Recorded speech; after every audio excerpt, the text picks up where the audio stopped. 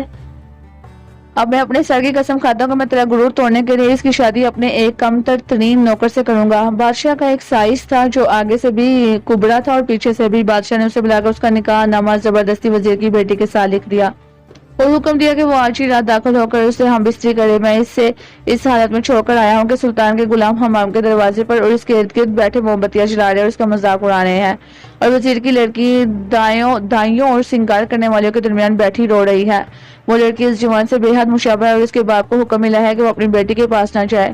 اے بہن، میں نے اس کبرے سے زیادہ ڈرونی شکل کا انسان نہیں دیکھا، وہ لڑکی اس جوان سے بھی زیادہ خوبصورت ہے۔ اب شہزاد کو صبح ہوتی دکھائی دی، اس نے وہ کہانی بند کر دی جس کی اسے اجازت ملی تھی۔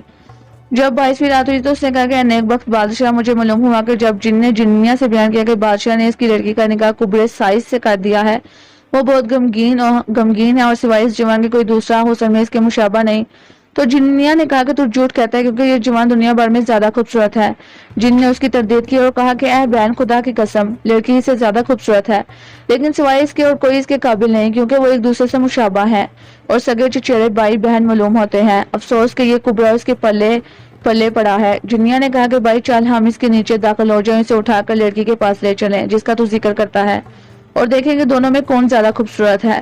جن نے کہا کہ بسرو چشم، یہ تو نے ٹھیک کہا اور تیری رائے اس وقت بہترین ہے، میں ابھی اسے اٹھائے لاتا ہوں۔ یہاں تک کہ وہ جن سے لے کر مصر شہر میں اترا اور اسے ایک اڈے پر بٹھا کر جگا دیا۔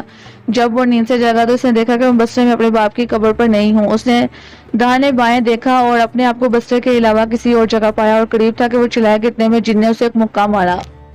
جن نے اس کے لیے عمدہ لباس لایا تھا جو اس نے اس کو پہنایا اور ایک موم بتی روشن کی اور اسے کہنے لگا کہ میں تجھے لایا ہوں۔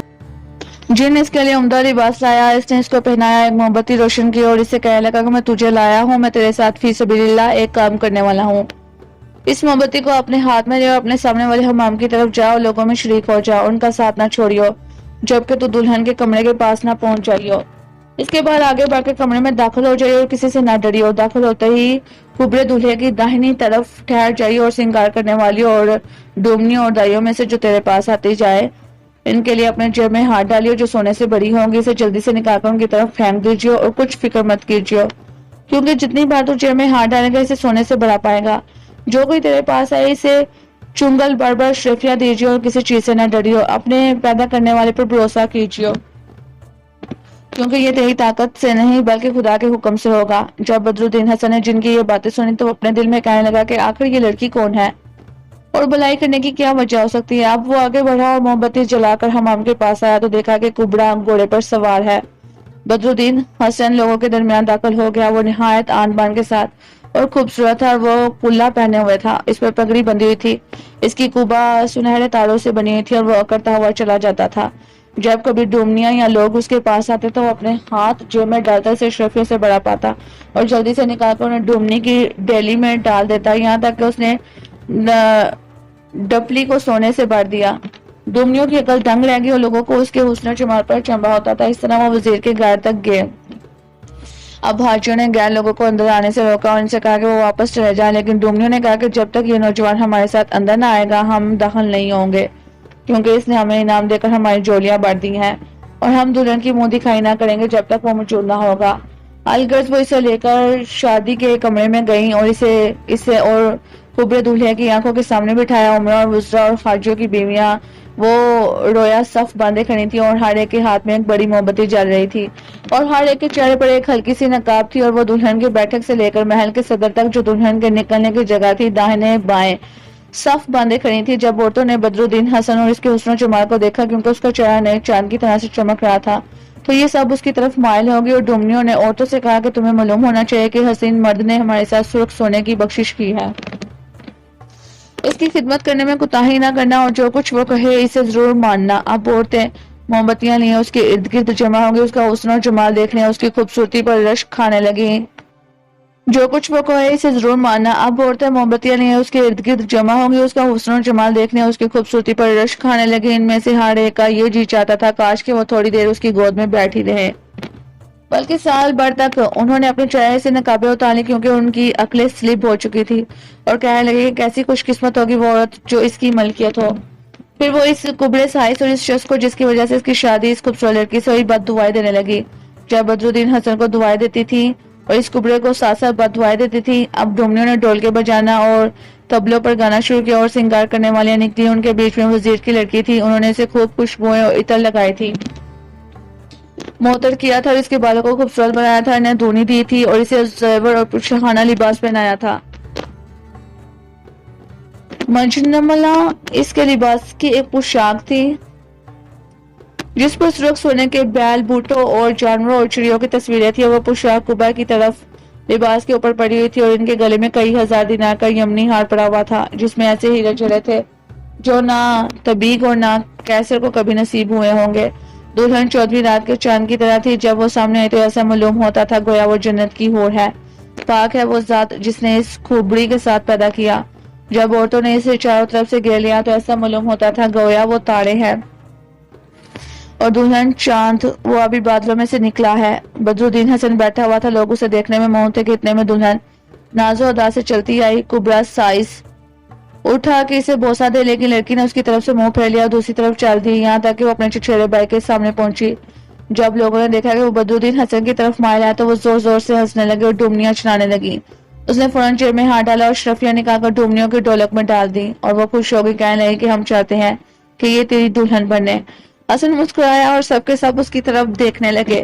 کبرا سائز بندر کی طرح اکیلا رہ گیا۔ جب لوگ اس کے لیے موم بتی جلاتے تھے تو وہ نہ جلتی تھی، یہاں تک کہ وہ ششدر رہ گیا، اندھیرے میں بیٹھا ہوا دل میں پڑ رہا تھا۔ لیکن بدرالدین حسن کے سامنے لوگ موم بتیاں لیے کھڑے تھے، اور جب اس نے دیکھا کہ ایک طرف تو دولہا اندھیرے میں اکیلا کھڑا ہے، دوسری طرف وہ لوگ خود لوگوں کے درمیان ہے اور موم بتیاں اس کے آگے چل رہی ہے، تو وہ حیران ہو گیا اور سخت تعجب ہوا۔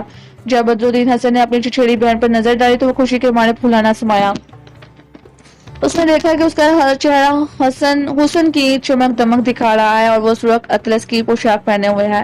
اب سنگار کرنے والیوں نے اسے منہ دکھائی کی پہلی خلعت پہنائی، اور جب وہ اپنے حسن کے غرور میں مٹک مٹک کر چلنے لگی تو عورتوں اور مردوں دونوں کی عقلیں زائل ہو گئیں۔ جب انہوں نے یہ پوشاک بدل کر دوسری آسمانی رنگ کی پوشاک پہنائی، جب وہ اس لباس میں باہر نکلی تو ایسا معلوم ہوتا تھا کہ چاند نکل آیا۔ اس کے بال کالے کالے تھے، رخسار نرم نرم، چہرہ ہنس مکھ، سینہ ابھرا ہوا، پہلو اور کلائیاں نرم نرم، اور وہ منہ دکھائے گی دوسری پوشاک پہنے ہوئی تھی۔ پھر انہوں نے تیسری پوشاک بدلی اور گھنے بال اس کے اوپر چھوڑ دیے، اور کالی اور لمبی لٹیں بکھر رہی تھیں جو کالی راتوں کی طرح سیاہ اور طویل معلوم ہوتی تھیں۔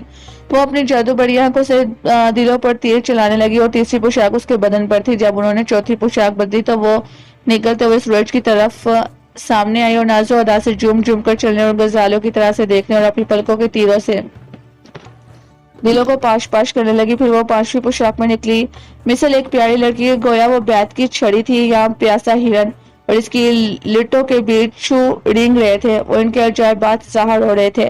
اس کے کوہلے مٹک رہے تھے اور گردن اٹھی ہوئی تھی۔ اس کے بعد انہوں نے ایک سبز پوشاک میں اس کی منہ دکھائی کی اور اس کے سیدھے قد کے آگے نیزہ شرمانے لگا، اور وہ سارے جہاں کے حسینوں سے بازی لے گئی، اور اس کے چہرے کی چمک دمک کے آگے 14ویں رات کا چاند مدھم پڑ گیا۔ اس کے حسن و جمال نے اس کی آرزویں پوری کر دی، اور اس کی لوچ اور لچک کے آگے نئی ٹہنیاں شرمندہ تھی، اور وہ اپنی خوبروئی سے دلوں کو چکنا چور کر رہی تھی۔ پھر انہوں نے ساتویں پوشاک میں منہ دکھائی کی جو دہاڑی رنگ کی تھی۔ جب دلہن نے آنکھیں کھولی تو کہنے لگی کہ خدایا اس شخص کو میرا شوہر بنا اور اس سے کبرے سائز سے میرا پیچھا چھڑا۔ ان لوگوں نے ساتوں کی ساتوں منہ دکھائیاں بدرالدین حسن کے سامنے کی، اور وہ کبرا سائز ایک طرف بیٹھا رہا۔ جب وہ اس سے فارغ ہوئی تو لوگوں نے کہا کہ اب جاؤ، اور تمام عورتیں اور لڑکے لڑکیاں جو تماشے میں مشغول تھے چلے گی، اور محض بدرالدین حسن اور کبرا سائز باقی رہ گئے۔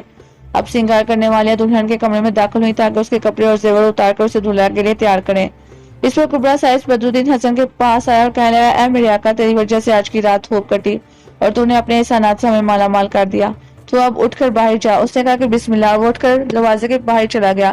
جن نے اسے دیکھا کہا کہ بدرالدین ٹھہر، جب کبرا پہانے کھانے جائے تو فوراً اندر جا کر دلان میں بیٹھ جائیے۔ جب دلہن سامنے آئے تو اسے کہیے کہ میں تیرا شوہر ہوں۔ بادشاہ نے یہ چال اس لیے چلی تھی کہ کہیں نظر نہ لگ جائے، اور جس شخص کو تو نے دیکھا ہے وہ ہمارا ایک سائز ہے۔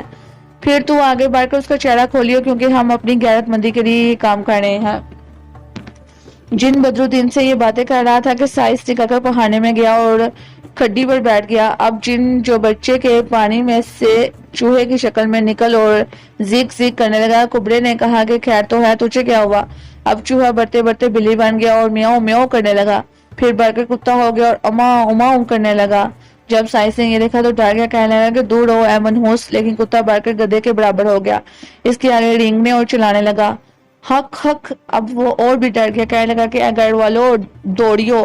اب گدھا بڑھتے بڑھتے بینس کے برابر ہو گیا، اس کا راستہ روک لیا اور انسان کی طرح باتیں کرنے لگا اور اسے کہا کہ لعنت ہو تجھ پر اے کبڑے، اے گندے سائز کے سائز کے پیٹ میں درد ہونے لگا اور وہ بغیر کپڑے اتارے کھڈی پر بیٹھ گیا اور ڈر کے مارے اس کے دانت بجنے لگے۔ اب جن نے اسے کہا کہ دنیا تیرے اوپر اتنی تنگ ہو گئی تھی کہ تجھے میری مشوقہ کے علاوہ اور کوئی نکاح کے لیے نہیں ملا۔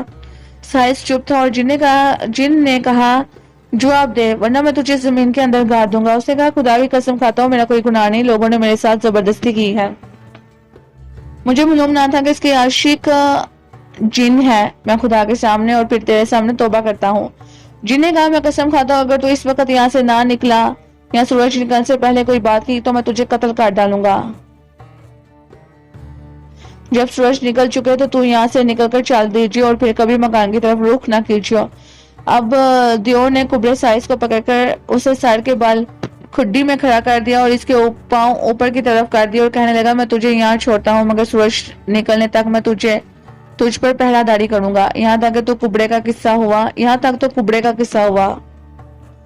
اب بدرالدین حسن البصری کا قصہ سنیے۔ اس نے کبڑے اور جن کو جگرتا چھوڑا اور مکان میں داخل ہوا اور دلان کے بیچ میں آ کر بیٹھ گیا۔ اتنے میں دلہن آئی، اس کے ساتھ ایک بڑھیا تھی۔ بڑھیا کمرے کے دروازے پر ٹھہر گئی، کہنے لگی یا سرو قد والے اٹھ اور خدا کی امانت لے۔ یہ کہہ کر بڑھیا الٹے پاؤں پھر گئی اور دلہن نے دلان میں قدم رکھا۔ اس کا نام ست الحسن تھا اور اس کا دل ٹوٹا ہوا تھا، اپنے دل میں کہہ رہی تھی کہ اپنے آپ کو اس کے حوالے ہرگز نہ کروں گی، چاہے وہ مجھے قتل ہی کیوں نہ کر ڈالے۔ جب وہ دلان کے اندر پہنچی تو اس کی نظر بدرالدین حسن پر پڑی اور وہ کہنے لگی اے پیارے تو اب تک یہی کھڑا ہے؟ میں اپنے دل میں کہہ رہی تھی کہ تیری اور کبڑے سائز کی شرکت میں ہوں۔ بدرالدین حسن نے کہا کہ سائز کی کیا مجال کہ وہ تیرے قریب ہی آئے، بھلا اس کی یہ قدرت ہو سکتی ہے کہ وہ تجھ میں میرا شریک ہو؟ لڑکی نے کہا کہ میرا شوہر کون ہے، تو یا وہ؟ بدرالدین نے کہا کہ ست الحسن، ہم نے اس کا مذاق اڑانے کے لیے یہ سوانگ باندھا تھا، تو نے دیکھا نہیں کہ سنگار کرنے والی اور ڈومنیاں اور تیرے گھر والیاں تیری منہ دکھائی میرے سامنے گا رہی تھیں۔ تیرے باپ نے اسے 10 دینار دے کر کرائے پر بلایا تھا تاکہ ہم پر نظر نہ لگے، اب وہ چل دیا ہے۔ جب ست الحسن نے بدرالدین کی باتیں سنی تو وہ مسکرائی، خوش ہو کر نہایت ناز و ادا سے ہنسنے لگی۔ اس نے کہا کہ خدا کی قسم تو نے میرا غم دور کر دیا ہے۔ وہ تجھے خدا کی قسم دیتی ہے کہ مجھے اپنے پہلو میں لے لے اور اپنے سینے سے لگا لے۔ وہ بڑھنا تھی اور پاؤں سے لے کر گردن تک کوئی کپڑا نہ تھا، اس لیے اس کا اندام نہانی اور کوہلے بھی ننگے تھے۔ جب بدرالدین نے یہ دیکھا تو وہ بھی اٹھ کھڑا ہوا اور اپنے کپڑے اتار ڈالے، اسے سونے کی تھیلی کو جس میں یہودی کے دیے ہوئے 1000 دینار تھے اپنے پاجامے میں لپیٹ کر بچھونے کے نیچے رکھ دیا، اپنی پگڑی اتار کر کرسی پر لٹکا دی اور محض ایک قمیض پہنے رہا اور اس قمیض میں سنہرے بیل بوٹے تھے۔ اب سباب الحسن اٹھی اور اس نے اپنی طرف اسے کھینچا، بدرالدین نے اسے اپنی طرف کھینچا، اسے لپٹا لیا، اس کی جوانی کے مزے لوٹے اور وہ حاملہ ہو گئی۔ جب بدرالدین فارغ ہو چکا تو دونوں نے ایک دوسرے کے سر کے نیچے ہاتھ رکھا اور لیٹ کر سو گئے۔ یہ تو بدرالدین اس کے چچا زاد ست الحسن کا واقعہ ہوا۔ اب جن اور جننیا کا قصہ سنیے۔ جن نے جننیا سے کہا کہ اٹھ اور جوان کو اٹھا لا، ہم اسے اس کے مکان میں پہنچائے، کہیں ایسا نہ ہو کہ صبح ہو جائے کیونکہ صبح قریب ہے۔ اب جننیا بڑی اور اسے سوتا اٹھا لائی، لے کر اڑ گئی اور وہ محض قمیض پہنے ہوئے اسی حالت میں تھا اور کوئی کپڑا اس کے بدن میں نہ تھا۔ ابھی جننیا اسے لیے اڑ رہی تھی کہ جن اس کے ساتھ ساتھ تھا اور وہ راہ میں تھے کہ صبح ہو گئی اور مؤذن نے حیا علی الفلاح کہنا شروع کیا۔ خدا نے اپنے فرشتوں سے کہا کہ جن پر آگ کے انگارے پھینکے، جن جل کر خاکستر ہو گیا اور جننیا بچ گئی اور وہ بدرالدین کے ساتھ اسی جگہ پر اتر پڑی جہاں پر جن پر انگارے پڑے تھے، کیونکہ اسے ڈر تھا کہ کہیں بدرالدین پر کوئی مصیبت نازل نہ ہو۔ ان کی قسمت میں یہ لکھا تھا کہ وہ دمشق پہنچ جائیں۔ یہاں پہنچ کر جننیا نے اسے دمشق کے ایک دروازے پر اتار دیا، وہ خود اڑ کر چل دی۔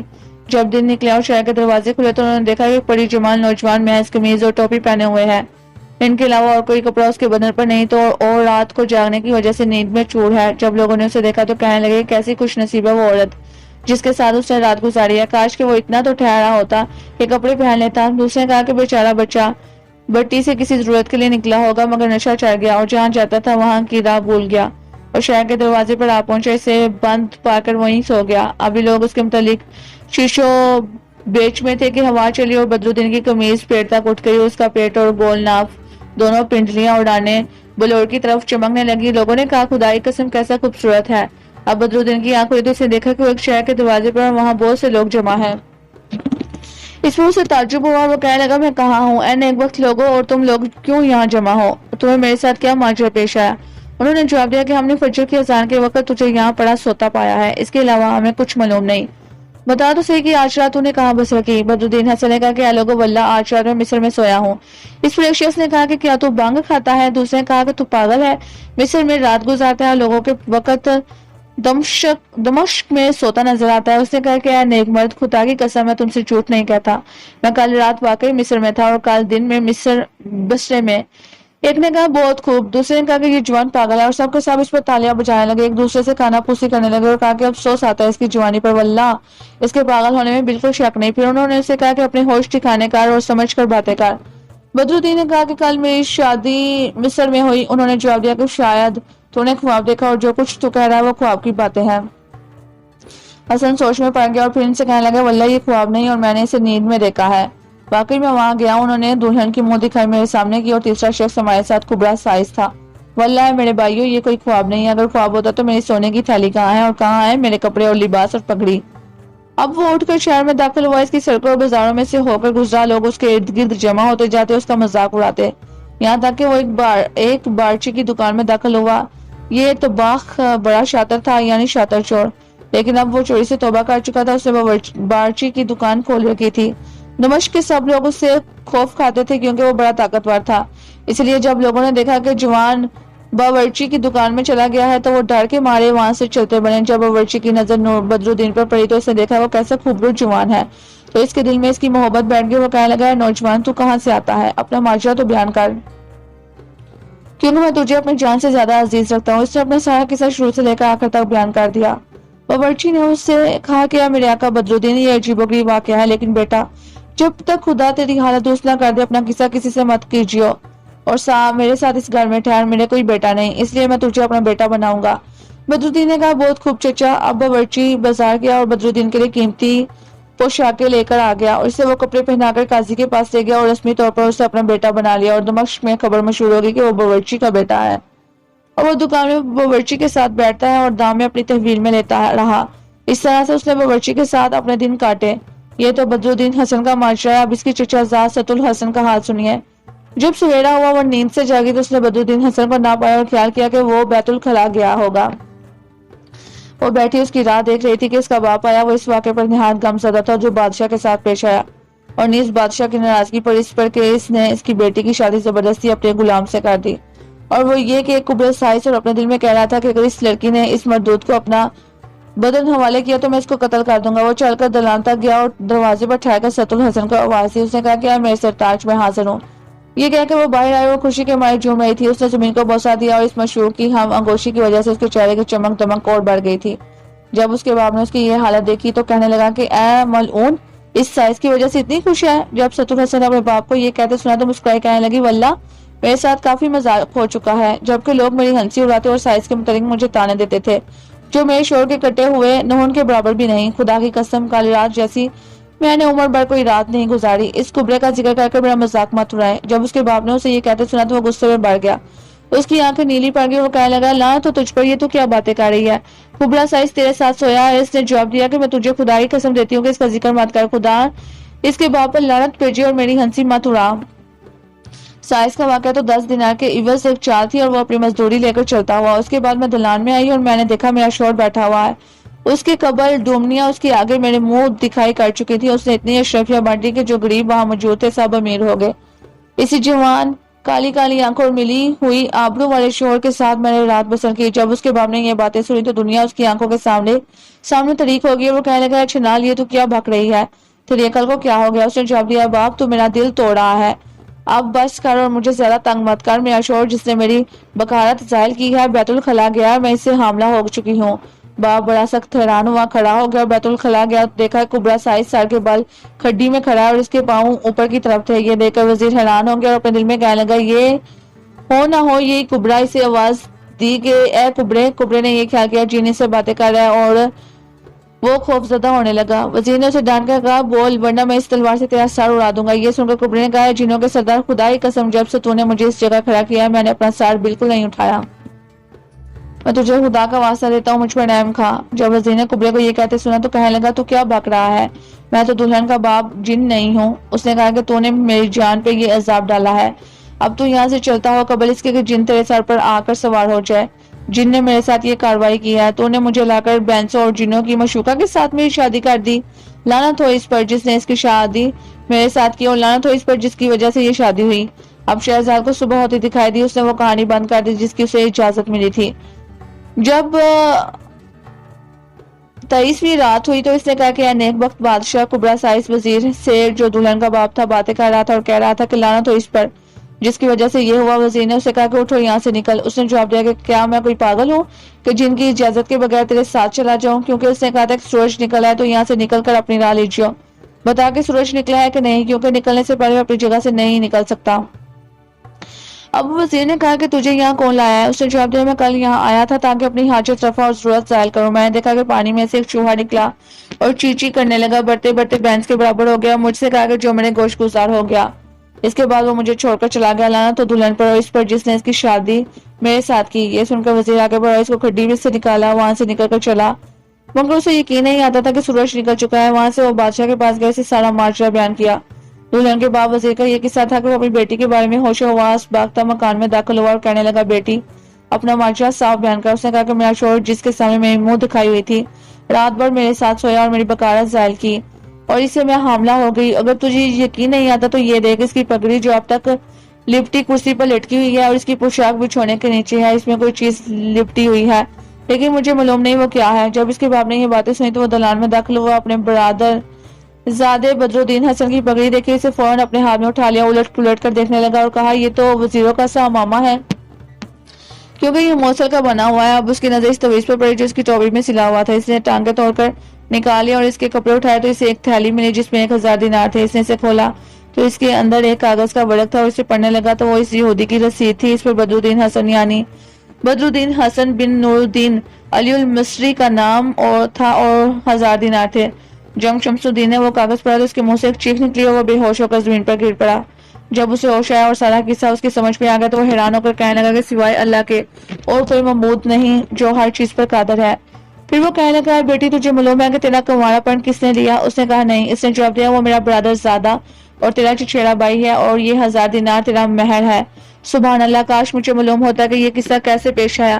اب اس نے تویز کھولا جو سلا ہوا تھا، اس کے اندر ایک تحریر پائی جس میں اس کے بھائی نور الدین مصری کے خط میں طریقیں لکھی ہوئی تھی جو بدرالدین حسن کا باپ تھا۔ جب اس نے اپنے بھائی کا ہاتھ دیکھا تو یہ اشعار پڑھنے لگا، جب ان کے اثار دیکھتا ہوں تو محبت کے مارے پگھلا جاتا ہوں، ان کے گھروں پر آنسو بہاتا ہوں اور اس شخص سے جس نے ان کی جدائی سے مجھے دل فگار کیا ہے دعا مانگتا ہوں کہ وہ انہیں ایک روز واپس لا کر مجھے شکر گزار کرے۔ جب وہ یہ اشعار پڑھ چکا تو اس سے تویز کو پڑھ رہا اور میں بسرہ کے وزیر کی بیٹی سے شادی کی تاریخ تھی اور اس کی ہم بستری کی تاریخ اور بدرالدین حسن کی پیدائش کی تاریخ اور مرتے وقت تک اس کی عمر۔ یہ پڑھ کے وہ حیران ہو گیا اور مارے خوشی کے کانپنے لگا۔ اس نے اپنے اور اپنے بھائی کے واقعات کا مقابلہ کیا تو دونوں کو ایک دوسرے کو موافق پایا۔ اس کی اور بھائی کے نکاح کی تاریخ ایک تھی اور اس طرح سے اس کی بیٹی ست الحسن اور بدرالدین کی پیدائش کی تاریخ بھی۔ اب وہ یہ کاغذ لے کر سلطان کے پاس پہنچا اور شروع سے آخر تک سارا ماجرا بیان کیا۔ بادشاہ کو بڑا تعجب ہوا اور اس نے حکم دیا کہ یہ واقعہ فوراً قلم بند کر لیا جائے۔ اب وزیر اپنے برادر زادے کا دن بھر انتظار کرتا رہا لیکن وہ نہ آیا، پھر دوسرے دن اور پھر تیسرے دن۔ اس طرح جب 7 دن گزر کے اس کی کوئی خبر نہ ملی تو اس نے کہا خدا کی قسم اب میں ایک ایسا کام کرنا چاہتی ہوں جو کسی نے نہ کیا ہوگا۔ یہ کہہ کر اس نے قلم اور دوات نکالی اور سارے گھر کا خاکہ ایک کاغذ پر کھینچ دیا کہ خس کھانا فلاں جگہ پر ہے، فلاں پر فلاں جگہ پر۔ اس سے تمام چیزوں کا جو گھر میں تھی اب اس نے کاغذ کو لپیٹا اور حکم دیا کہ اس کے سارے کپڑے لائے جائے۔ لوگ اس کی پگڑی، ٹوپی اور کلا اور تھیلی لائے، اس کے سپرد کیا۔ اس نے انہیں بند کر کے لوہے کا کفر ڈال دیا اور اس پر اپنی مہر لگا دی جب تک اس کا برادر زاد حسن البصرہ نہ آئے، اسے کوئی نہ کھولے۔